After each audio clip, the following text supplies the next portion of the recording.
morning, everybody. My name is Richa from Business and Community. Before we begin, some housekeeping rules for this morning. The session is being recorded. The recording and the slides will be made available afterwards. We've dedicated some time at the end of the session for Q&A, but we encourage you to use the chat function, the Q&A at the bottom of your screens for any questions or thoughts that may come up during the session. Elevate, the Inclusive Employer Pledge, represents 61 companies with a workforce of 150,000 employees. This is a really significant data set if we get it right. If we get it right, it can help us in building strong interventions in the right directions. And as you all know, measurement is at the core of the pledge and is also key to any progress that we intend to make in diversity, equity, and inclusion. As they say, what gets measured matters. And we've seen our signatory companies evolve over time. We've seen the progression in the number of indicators being measured. We've seen the disclosure rates changing from the first report to the second, which means that now more and more companies are making the opportunity available for employees to disclose. Our most recent Elevate report showed that if we were to be reflective of the Irish society, it would showcase at least 7% people with disability. Well, guess what? The current number is less than 1%. We are not sure if representation is a problem there or there's not enough disclosure happening. And it's the same across indicators. For example, for minority ethnicities, the expectation would be 15%. The number is 1.7%.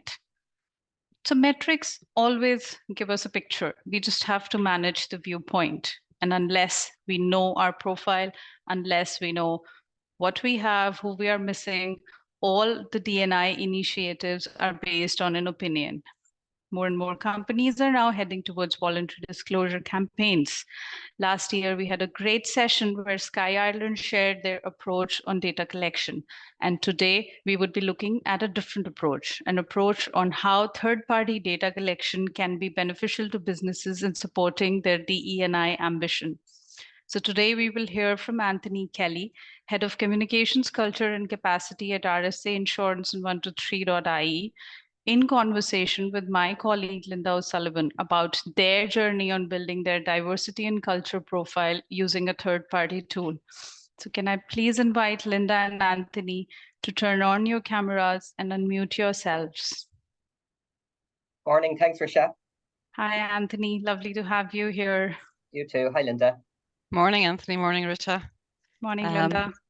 So I think we'll get started, Anthony. And firstly, just to say a very big thank you, because I know it's been a hectic morning for you, and you've had a lot of obstacles to make sure you were here with us on time. So really appreciate it, and have to say, I've been really looking forward to this session. So we've I suppose built a relationship with Inclusio over the last number of years, I suppose in parallel to as we were developing out Elevate, and we really like the platform. We think it's a great it is a great vehicle for companies to use in terms of building diversity and culture profiles within the organizations.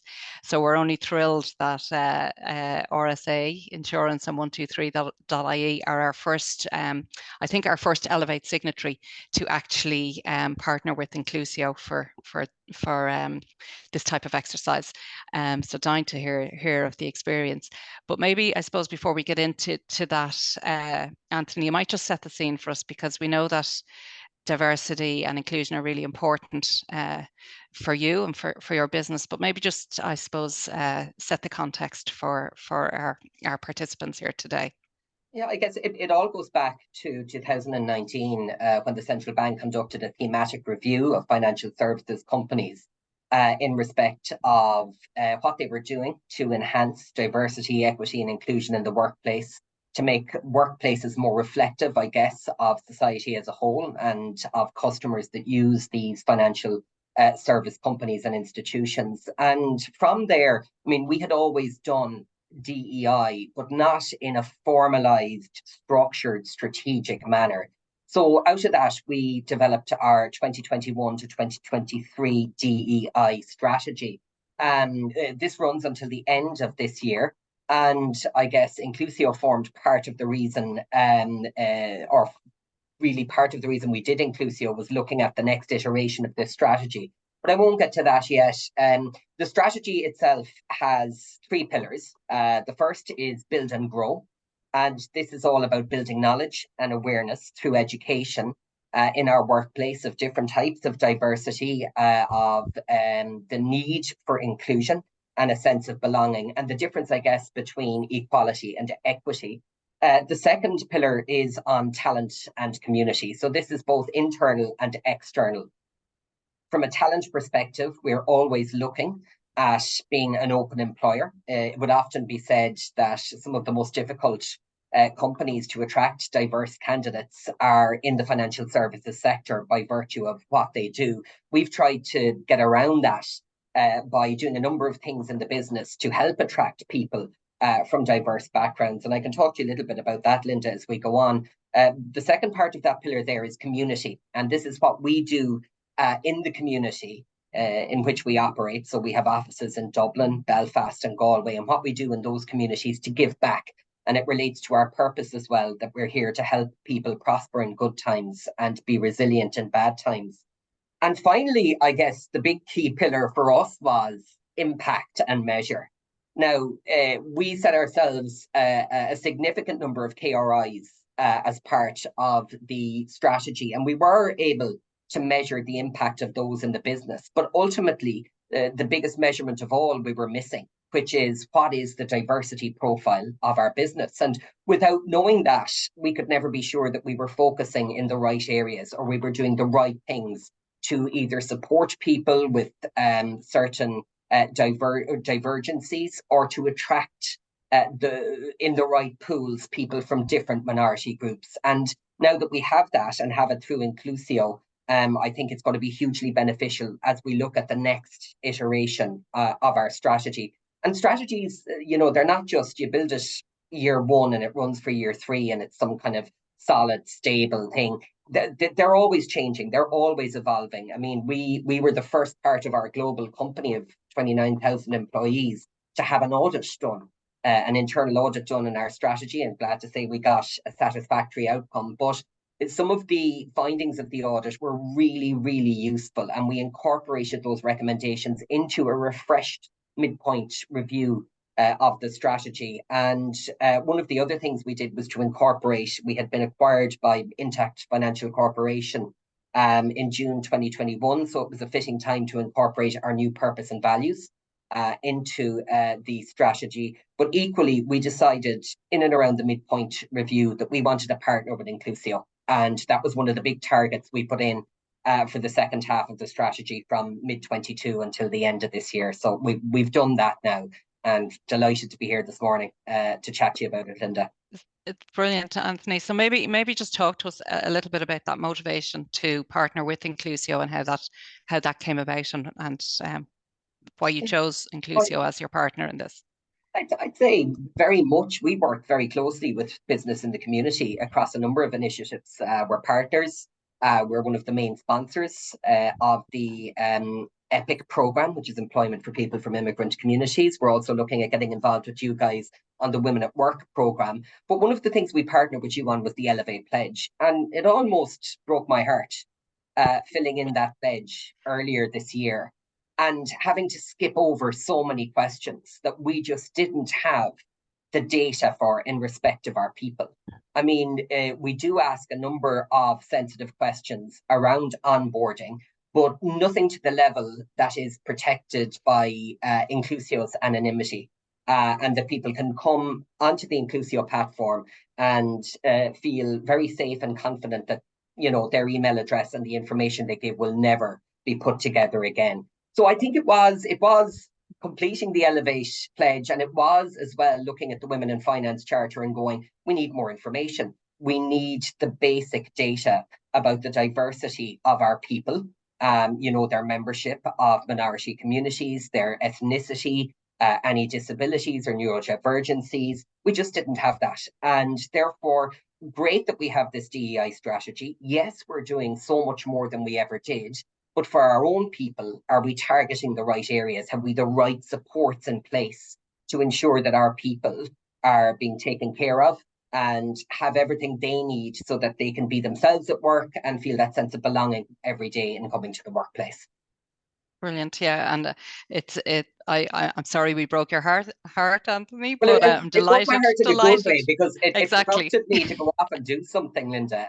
No, exactly, and that's, I suppose that is that's why we built Elevate the way we built it, because it's one of these things that we never, in our line of work, we don't get pushback from businesses around inclusion. It's, you know, it's, everybody is inclusive and has this desire to be inclusive and reflecting society and that, but without data, as you've so eloquently articulated, it's really, how do you hold yourselves to account, and how do you you know, check that you are on the right path. So maybe you could tell us a little bit about the actual process itself.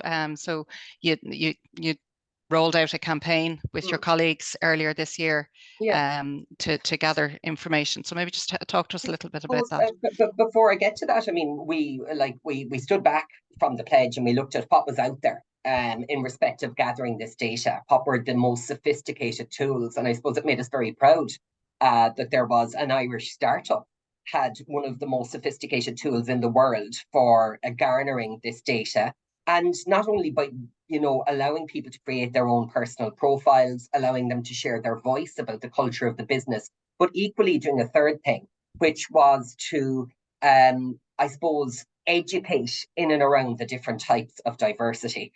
And, you know, that was the basis upon which we chose Inclusio. The second part of it was that we joined a founding group of Voice, which is valuing openness, inclusive culture and equity. And that's Voice for Inclusion in the insurance industry in Ireland. And we're one of 6 founding insurance companies who have agreed to aggregate all of our results upwards under 10 themes to create a global first, which is a sectoral-led DEI benchmark. This is underpinned and informed by academic rigour through CETU, which is the Southeastern Technological University, and by CIRDAS as part of that, which is the Centre for Insurance Risk and Data Analytics. So having all of that, I think it was a no-brainer for us in the first instance to choose Inclusio. It was the right product. It was based out of Dublin, and it was something that worked really, really well with us. I was anxious at the outset, and Sandra and Laura and Kira and Michelle and all the gang in Inclusio will tell you that, about running this for 3 weeks. But looking back on it now, I mean, they had assured me at every step of the process that they had tested this over 4 years with rigor, and they were absolutely correct. I mean, the 3-week window just worked really well, and what people enjoyed were the daily nudges, the videos, building their own personal profile and learning new things. And just to hear the chatter around the office. There was one day I was in Dundrum in our office, and I think, and people don't get to see the same content every day. It's kind of tracked differently per person. But they were talking in the canteen about a little video where a boy and his blind mom went to a gallery, and he was explaining some of the paintings to her, and people all started gathering around listening. And like, this video, I would never have come across it. I don't think people in our business would have, but it just explained like how deep diversity is and how rich it is. And to hear people talking about it at work, I was just immensely proud. We had launched a new communications tool into the business in June, and we were running Inclusio in July, and we had stood up a champions group to launch the new communications tool, and that worked so well. We used that group to launch Inclusio into the business. So they were representative of every office location, of every function in our business. They got early doors access, a demo to Inclusio, so they understood how it worked and how it ran. And they were the people, genuinely, from our Connect team and our engagement agents who drove this in the business. And it is credit to them that we got such a high participation rate. Because that's always, I suppose, the fear, Linda, like you run this and you get results, but it's based on a low participation rate, and you're going, well, you know, where's the veracity?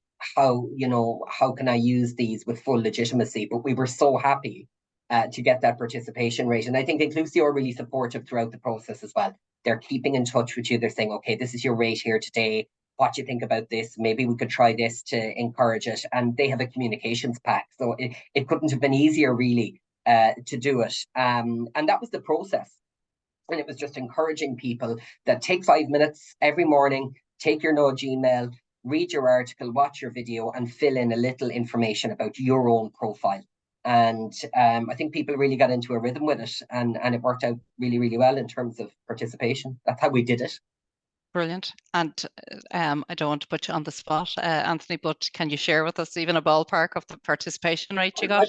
I'm more than happy to, because I mean, you know, look, anyone who's on this call is interested in doing the very best that they can in their own companies. So their allies, their supporters, and if any one of them wants to reach out to me to have a chat about Inclusio, they're more than welcome to, because it has been transformative, and it will be for us. We got an inclusion score overall of 78%, which we were really, really happy with.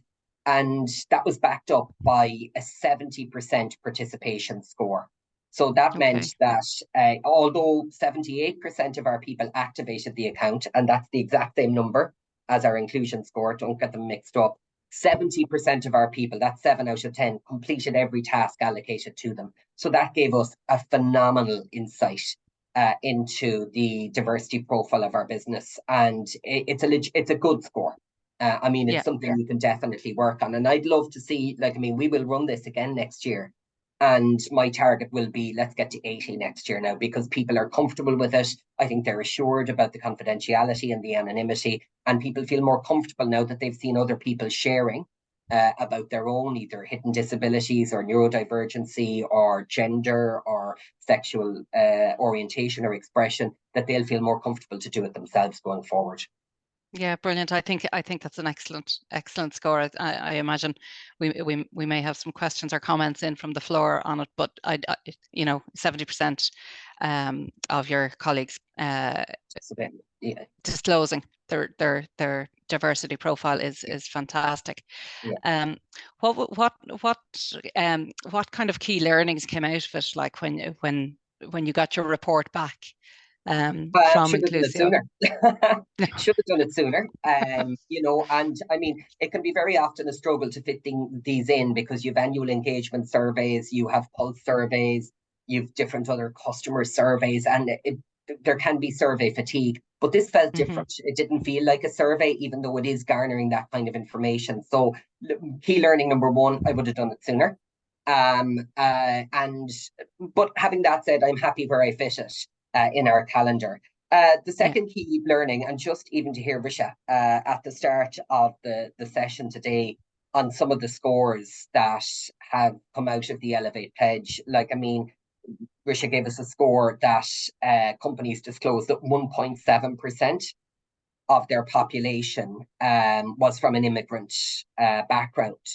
Like, we'd have been the same as you. We'd have known a certain number, but we wouldn't have had the full expression of that. We now know for a fact that 12.8% of our people are from immigrant, or would describe themselves as from immigrant backgrounds. We know we have 32 nationalities in the business, and we know that we're about 5.2% off the national score for immigration, which is 18% of the population. So now we know we have a gap to bridge, and just having that detail and that insight, it's absolutely powerful.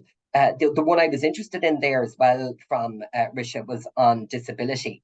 You know, less than 1% in the Elevate Pledge, and that's only people sharing what they have or what's available to them. We know that our disability profile is 1.8%. Now, whether that's entirely factual or not, we'll work on, because 7% of the population or more have disabilities or hidden disabilities. So either one of two things there. Either we have a gap in our population that we need to expand upon in terms of our hiring practices and our recruitment practices, or there's a kind of an early stage unwillingness to self-identify based on, you know, this being the first rollout. So it'll be really interesting to see that going forward. But look, we know we've work to do there. One of the other things that stood out to me was 0.5% of our population identified as either transgender, non-binary, questioning, or self-identifying. To me, that was low. But already our Connect team and our engagement agents have come together and identified some things that we can do with the Transgender Equality Network of Ireland to see how we can become more open on that, and to see, are we missing anything in respect of how we build out that population in the business, make them feel entirely comfortable in themselves and with themselves, that this is a safe place for them, and that they belong here. So look, like I don't know where to start, Linda, really. There's so much brilliant data, and this will be key in how we build out the next iteration of our DEI strategy. It's ultimately, it's a solid foundation, and it's really, really going to inform it. Yeah, no, I think it's brilliant. And your point there about, say, the 1.8% of people with disclosing a disability, I think that's absolutely valid, that either you are underrepresented or people are unwilling to disclose. And either way, that what to do. puts you what you do around that.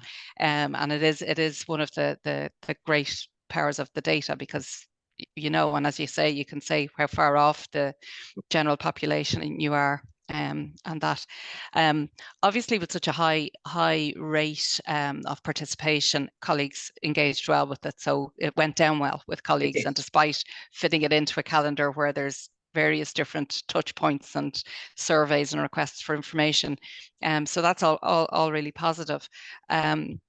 Was there any, I suppose, was there any surprises from colleagues beyond that people got engaged in, or did anything like unexpected come out, or that? Like, one thing I found really insightful was in and around lifestyle and hobbies. Apparently we love watching TV, we love reading, and we like going for walks. And we have a golf society at work, yet 11%, and it was one of the lower ranked lifestyle hobby choices. Whereas walking, reading, travel, TV, music were much higher up. So to me, it wasn't that it was a surprise. I hadn't really thought about it, but it was great to find out and to see, okay, if we're doing activities that people want to be part of, that they'll feel engaged by throughout the year, this is really indicative, and this can certainly lay out a kind of engagement calendar of great activities that people want to be a part of. And enjoy being a part of. A couple of things I was really happy with. 8% of our population identified as LGBTQI+, which is in and around the national average. So I was really, really happy with that. And it shows us, what this showed me is where we concentrate and where we've worked hard on. We got that kind of feedback in the scores. Where we need to concentrate on, and where I really want to concentrate on now, is on our diversity profile in respect of nationalities and diverse backgrounds, on disability and on neurodiversity. But the good thing was as well, Linda, and I was pleasantly surprised by anyone who self-identified as neurodivergent or as having a disability that asked for a support, rated our supports and accommodations at 4.3 out of 5. So I was really, really happy with that score.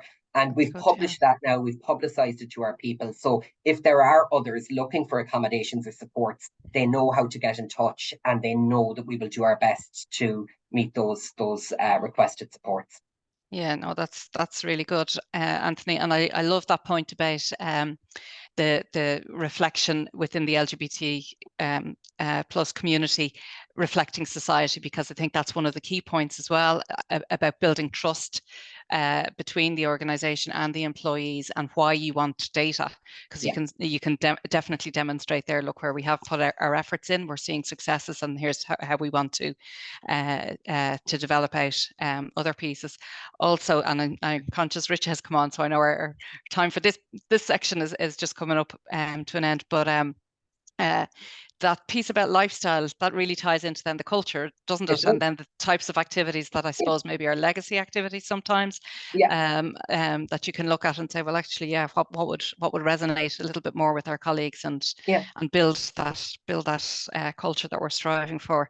We've often gone out and asked these questions, but we never got it in such a clean, upfront way as we did from Inclusio, that goes, look, this is it. This is what the people like doing in this business. So therefore, how do we replicate that in the business? But equally, how do we bring it to life under a diverse lens to continue to drive that culture of inclusivity and belonging in everything that we do?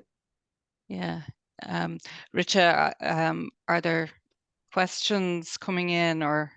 Yes, Linda, I have one from the floor for Anthony. I think one of the questions that's asked is, are you looking at intersectionality in the data, Anthony, in terms of when you're saying, well, first of all, fabulous disclosure numbers, and I can't wait to get RSA and 123.ie's data for Elevate next year. I'm sure it's going to be fabulous. But one of the things that would be very interesting to see is how you get to get an intersectional view of data with what you're getting in terms of ethnic representation. Is this across levels, or is it only in certain departments? Have you thought about working in that direction as well? Oh no, absolutely, Risha, and that's the benefit of the platform. You know, when you provide your hierarchy in terms of level and manager, etc., into the platform, you're able to splice and dice the information. So we're able to chop the information by level, by tenure, by generation, by function, by office location, if we're not breaching anonymity. So that's the only caveat to how you can break down the information. So absolutely, I mean, we want to make sure that we have a workplace that is diverse across the board, that we're not just getting, you know, people of certain minorities or certain backgrounds in at the lowest level in the business. This has to be throughout the organization and representative the whole way across, upwards, every direction. So we most certainly are looking at intersectionality. And now that we've had the chance to step back and kind of do a deeper dive into the results and analyze them, that will form part. I mean, that's going to be the bedrock of the DEI strategy going forward. And it's a really good question and a really good point. That's brilliant. And that's a very exciting story of what you've done with Inclusio so far, Anthony. And I think it's timely to introduce Laura Stafford. Laura's the Senior Manager, Customer Success at Inclusio. And today she'll be taking us through an overview of Inclusio. And please feel free to drop in any questions. Laura, can I ask you to please? Oh, there you are. You're already on my screen. So the floor is yours. And thank you, Anthony and Linda. Lovely chatting. And we'll come back in for the Q&A at the end. And yes. Laura, bear with me. I'm going to try and share my screen, and hopefully your slides will come up so you can give instruction then. Just in the meantime, it's lovely to hear Anthony talk about his experience so far, but also so lovely to hear that, yes, they've mandatory reporting, but actually it's something that RSA and 123.ie want to do for their people. They want to have a culture that their people want to come and work in every day. So it's lovely to hear that, and thanks, Anthony. So listen, thank you so much for giving us time to talk today. So I'm Laura Stafford. I head up the customer success team within Inclusio. So I think we'll probably jump straight in, Linda, if you don't mind, and just pop to the next slide. I'm not sure if that's displaying. Oh, you're just on mute there, Linda. Sorry, Laura, I'm just apologizing. I don't think it's displaying correctly. So just bear with me 1 second till I try and share the screen again.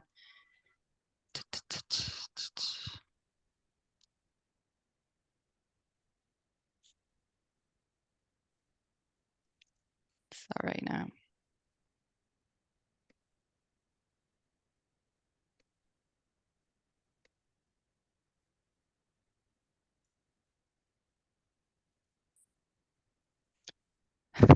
Apologies. No, you're fine. These things happen, don't they? Linda, do you want me to try and share instead? Maybe, Lorraine, yeah, because it keeps clicking in and out for me. So yeah, if you wouldn't mind. Just a couple of things I could probably note in the meantime. Just a few things that Anthony had said, like one of the most important things to take away from today is how important the anonymity and confidentiality is for us in Inclusio. So it was great to hear Anthony touch on that a couple of times. And I suppose I can even start on slide 2. I can start talking through it. Once it pops up, you'll be able to see it. But just to give you a bit of background on Inclusio. Oh, there it is. Perfect. Thanks. So our CEO and founder, who I think many of you probably met, is Sandra Healy. So she would have spent 17 years in the DE&I space.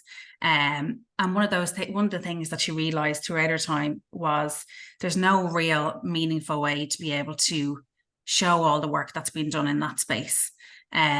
You know, they spend all this time and energy and effort, and Anthony touched on it as well. But there's no way to be able to evidence the work that's been done. And I suppose one of the biggest questions was, how do we prove DE&I impact? So out of that came Inclusio. So there was 4 years of research and development in the Dublin City University. So the huge amounts of research and development went into the platform. Then what we did was we had interviewed 35 global companies. So we went out to these companies just to try and understand the challenge that they have and what were the barriers that they were coming up against. So 4 key challenges that they had was leaders struggled to collect employee diversity data. They'd no way to evidence the impact of their diversity and inclusion activities, which I think Anthony obviously touched on as well. Employees are reluctant to disclose personal information. And one of the biggest things as well was they didn't want it attached to their HR records. They didn't trust the confidentiality of internal reporting or engagement mechanisms, and they want their experiences heard, which was really important as well. I might get you to pop onto the next slide there if you don't mind. So it's just a quick video for you to watch. I'll get you to press play. Thank you. This is Inclusio, software combining technology, behavioural science and psychology, transforming culture from the inside out. The daily practice tackles many topics, such as unconscious bias, stereotypes, racial bias and inequality head on, with culture metrics providing insights for people to deepen their understanding of both themselves and others. Content is personalised and delivered every day, addressing attitudes and behaviours at the individual level, with opportunities to recommend content for others. Inclusio harnesses the collective power of your people to drive cultural change across the organisation. With powerful, simple and clearly designed dashboards, Inclusio's culture success metrics helps leaders understand the company culture at every level. And if there's a metric you need to show, perhaps evidence of progress to your board, business KPIs to your leadership team, or demonstrate your diversity to your customers, it's here. Simple, easy and intuitive.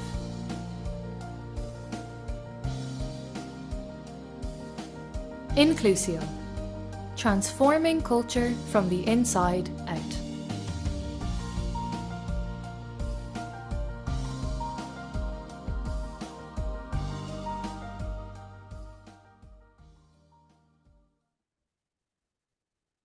And I just get you to go to the next slide. This is perfect, thank you. So, and actually you can just click return a couple of times there just to bring up the all the data on the left hand side, if you don't mind.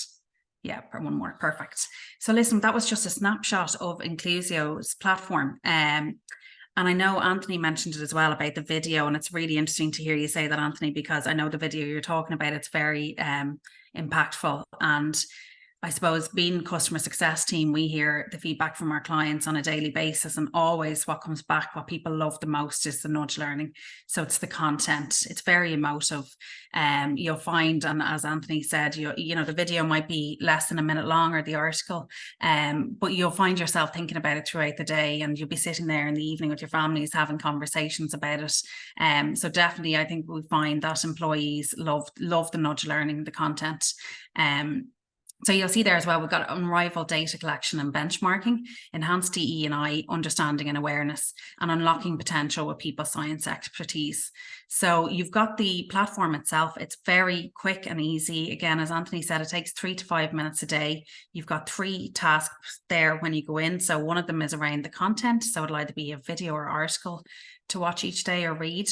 Then you'll have a About Me section. So that's where you build your diversity profile. So we ask a couple of questions each day to help you build that profile. And then the third box there is My Voice. So that's where you've got an opportunity have your voice heard, to give your feedback on the culture within the organization. Again, only takes a couple of minutes each day. If you've got longer, there's always more content down the bottom of the screen to be able to dig into at any time if needed. Also, what you'll see on the right-hand side, that's the dashboards that are presented after the 3 weeks are completed. So we have a feedback phase, and then you have access to all of this rich data. And at every step throughout this process, you have ourselves and my team behind me who will be taking you through all of this information. We'll be bringing in our expertise within the people science to go through the dashboard with you as well. There's an awful lot that's in it. It's really exciting, and there's a lot to digest, and we're there at every step of the way to help with it. I'll just get you to pop onto the next slide there when you're ready. And again, sorry, you can just click a couple of buttons until everything comes up. Great. So this is just the journey that you have with us. So what happens is we have pre-go live and then post. And again, the customer success team are actually introduced very early on, sometimes before the sale is actually completed. So we're with you when we build up that relationship, and it's always ongoing with yourselves. And we've had that with Anthony and his team. They've been fantastic to partner with. So before you go live, we'll do an onboarding call. We'll go through everything that's required. We have a SharePoint site where everybody can have access to it. And again, Anthony touched on the communications pack that we have there. So we have everything all in that one SharePoint file that you'll be able to go in and access to help support. And we will have ongoing calls with you as well to go through that. So we'll just confirm everything that's required. We'll review your company profile and structure as well and make sure you're happy with it. So one of the things that came out of the questions there, what Risha was saying, the intersectional data. So that's where it's really important for us to sit with you to go through the company profile and make sure that you have all the reporting groups that you want, because that's vital to what comes out on the other end. Again, just to note, obviously anonymity is the most important piece. So we have thresholds, and we absolutely make sure that we stand by them, and we work with you to make sure that you're getting all of the data that you can possibly get on the other end. Another point that Anthony made, which is huge, is we'll usually suggest, and most people have this anyway within their organization, is to have champions. I think they're key to the success of this. So usually you have a DE&I group, or you'll have some sort of a group within the organization that you can call on and get to champion this, and we'll bring them in at an earlier stage, take them through a demo, make sure they're fully comfortable, and that'll help drive engagement within the organization. What we'll do as well is myself and the team are available to do demos whenever they're needed. So we'll usually do a company-wide demo closer to go live. Before that, we'll also do a demo with people managers. So it's another key group that really drive the engagement piece within the organization. So we make sure to provide all the demos that are needed within the organization to ensure the success of it. We'll also make sure to do all the technical requirements and with your IT team. We'll bring in our experts where needed and make sure that's all flowing at the same time as well. We do all the final checks, make sure that we have all the data that's needed, make sure everyone's happy with the go live date and the communications and demos. And then you'll go live on the platform. And the day that you go live, that's usually when we suggest to do the company-wide demo, because it's fresh in people's minds, and then we'll send the email later on that day for people to be able to go in and activate their account. Once you go live, we normally set up a call once or twice a week to talk through the engagement scores. So we'll send them over to you. We'll make sure they go twice weekly. And we'll touch base, as Anthony said, if we find there's a certain department or an area that maybe is looking lower in terms of engagement, we'll come up with a comm strategy or a plan to help drive that and drive up the engagement. And we're there obviously to support for all the employees as well. They're able to do it through the platform itself, or into the team through an email or a phone number. And then after go live, we have, as I said, you get your dashboards, they're made available. And that's where we bring in the people science team as well to fully support and take you through that and understand the data, give some sort of support in terms of next steps. And then we'll also do presentations back to the HR team and the SLT team, and we'll work closely with you around what you want to include in that. And then after that, we stay closely in touch, as Anthony will let you know, to see how you're getting on in terms of action plans. So we're there from the very start all the way through past go live as well. And I'll just get you to go on to the next slide. I think we're finished up there. Yeah. So listen, I just wanted to say thank you so much for giving us time today to take you through Inclusio and what we're about. If anybody obviously wants to get in touch, I'll put my email address in here. Please feel free to reach out if you want a demo or a conversation. We're more than happy to do that. Thanks, Laura. Thanks, and Rita.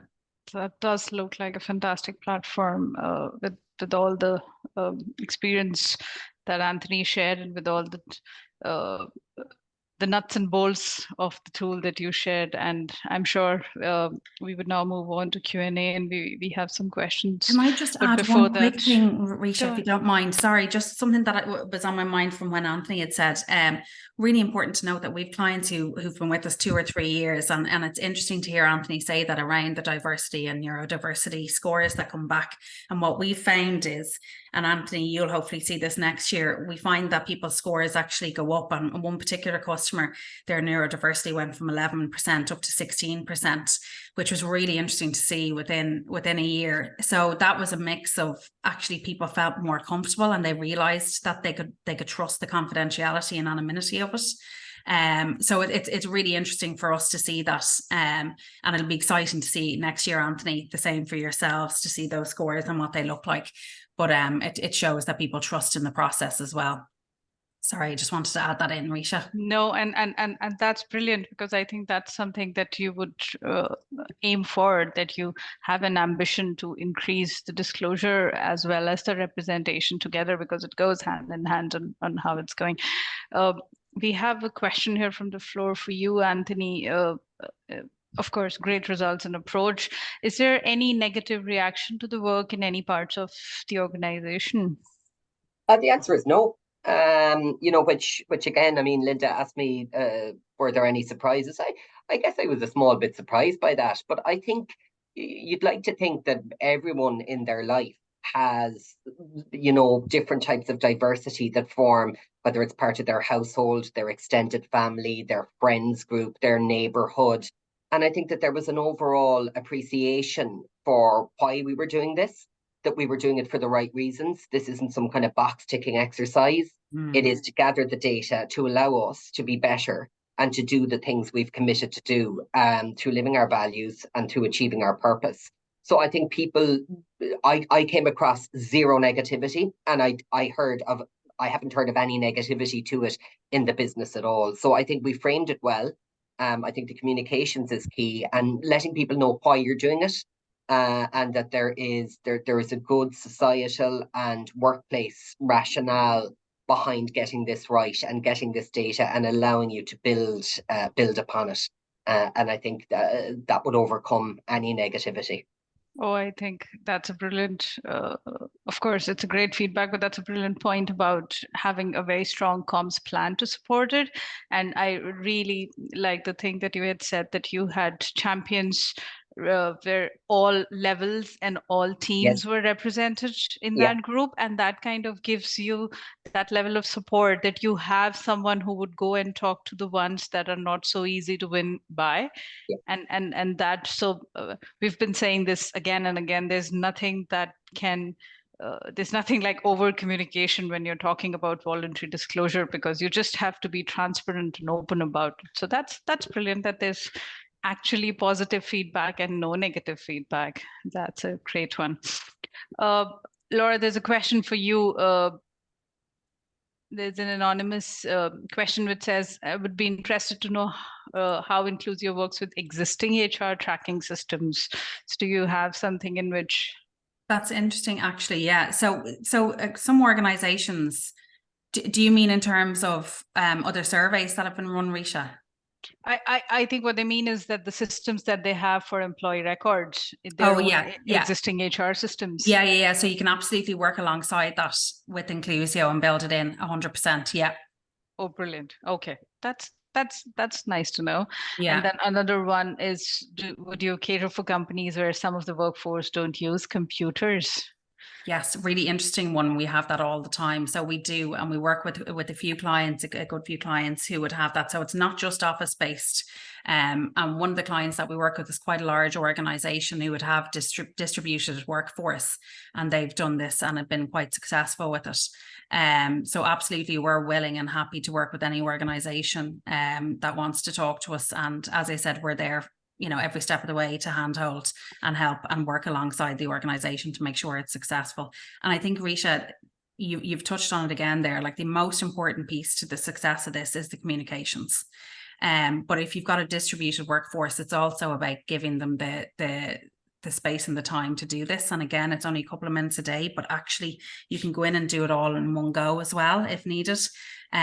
So that's important to note, because we appreciate that some people don't have access to a mobile or a computer to be able to do it a couple of minutes a day. So you absolutely can go in and do it all in one go as well if needed. So more than happy to have that conversation.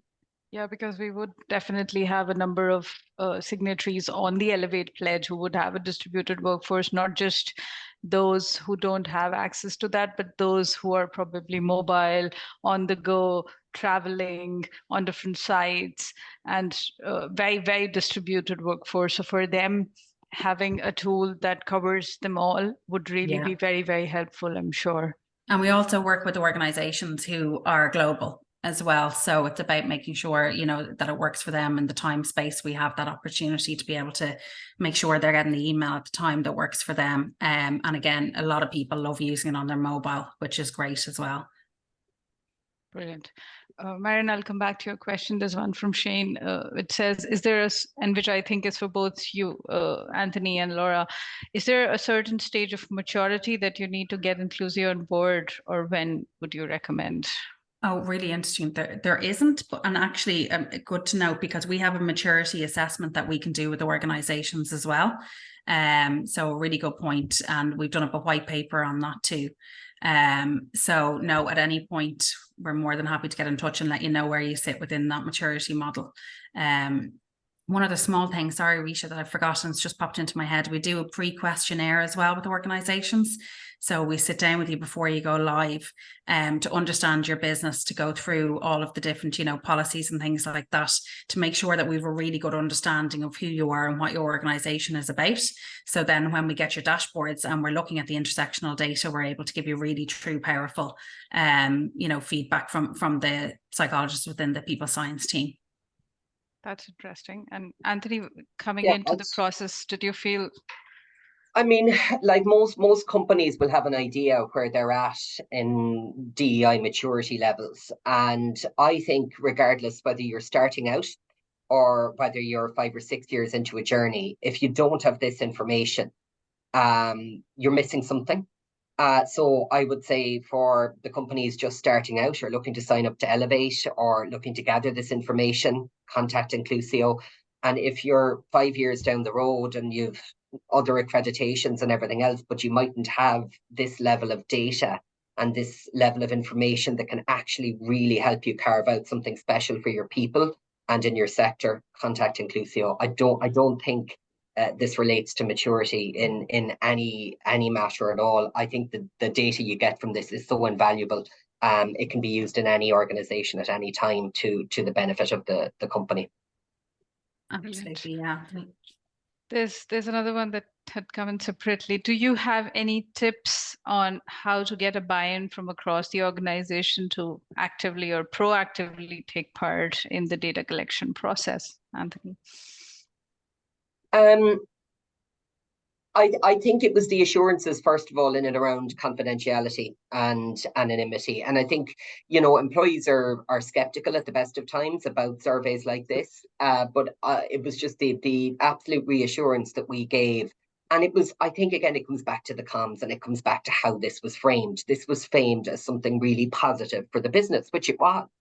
You know, that we were looking to get this information to do something genuine, sincere, for our people and for the communities that we operate in. And I think when people, there was almost like an emotional contagion, for want of a better description, once people felt that they were part of something bigger and that we were trying to achieve something here, I think people rolled in behind it. And I think that, and it goes back to the question earlier, negativity, I think it dispelled any negativity that may have been there, because I didn't come across it at all.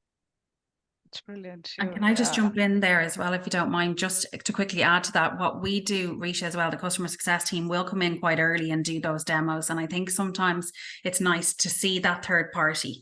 So I know you could have an organization who want to roll it out themselves internally, but when you bring us in as a third party, I think that has quite an impact to be able to show, look, at here's Inclusio, you've got direct access, and this is what they're about. That's good point about demo. On that point, there's a question here. Do you do support training, like experiential learning or anything like that for the participants, or even the ones who are running the show in the company? Yeah, absolutely. So we can offer that, Risha, across the board, and we've an awful lot of clients actually who take up on that. So it's really important. It's all run again by our organizational psychologists, our people science team, who are fantastic and having, you know, a wealth of information between them, and are experts in these areas. So absolutely, that's something that we support on and offer. That's brilliant. Linda, are you getting any other questions? I do have a question, and it's I know we're very tight on time, and honestly I think there's probably more questions that people might have. So what we'd say is please just use the Elevate mailbox and send in any questions, and we'll try and get answers to them over the next while. One thing I just had was, and it's just we are later on today, we're actually after this session, we're running a consultation with some of the Elevate signatories on socioeconomic status. Is that something that's gathered? Have you looked at that? And I'd just very quickly be interested in any kind of tips you had, or anything on that, because it's something that we'd like to include as part of the data template for next year's Elevate report. Yeah, Yes. I mean, sorry, Laura, go ahead. No, Anthony, you go ahead. Yeah, but it's something that is gathered, and something we were really anxious to find out about as well. I suppose the question, or kind of the global question that's used in respect of socioeconomic status, is what generation are you and your family to attend third level education? And that's how we assess socioeconomic status. You know, and we were quite lucky in our survey in that we discovered that, you know, about 36.7% of people were the first in their family, me being one, to attend third level university. But equally delighted to note under that heading that 23.5% of our employees were in education at present, and that's down to us. It's down to what we offer. So that's nearly 1 in 4 of our employees being upskilled and given opportunities again. So looking at the employees we offer that to, and seeing how we can make it as open as possible, maybe to those who haven't had the opportunity of third level education or post-secondary qualifications, is something we're definitely going to look at as well. But yes, that's there. And it's a really other interesting one. Other things that are there that are really fascinating are things on work-life balance, and that is split between gender and between generation and level. So it gives some really interesting insights, and there is so much there in respect of, you know, turning the dial. You can do it by looking at some of the core things that you can achieve quick wins out of, but there will be more medium to long-term strategies to be put in place to, you know, build this up over time and to get where you want to go. Brilliant, thank you. We'll come back to you both on that conversation anyway. Rich, I might just hand over to you to close us out. Yeah, I'm just conscious of time. Just conscious of time. We have some of us attending the peer circle on socioeconomic in about 3 minutes from now, so we'll give some time. But thank you very much, Anthony and Laura, for being here today, for talking us through the process. And I think it's really important to have a conversation like this for others to see and understand and get inspired from your experience, that there's so much out there that can be done to do the data collection, the data that we keep talking about. So it's important to build metrics on that. So thank you everybody for attending this session, and it's lovely to chat to you. Thanks, Linda. See you all very soon. Thanks, Risha. Thanks, Linda. Thanks, Anthony. Just to say, we'll share the recording of today's session. We'll share Laura's details as well. Anthony, you very kindly offered to talk to people as well, so if you're okay, we'll maybe include your contact email as well. follow-up to today's session. Thanks, everyone. Thanks so all. much.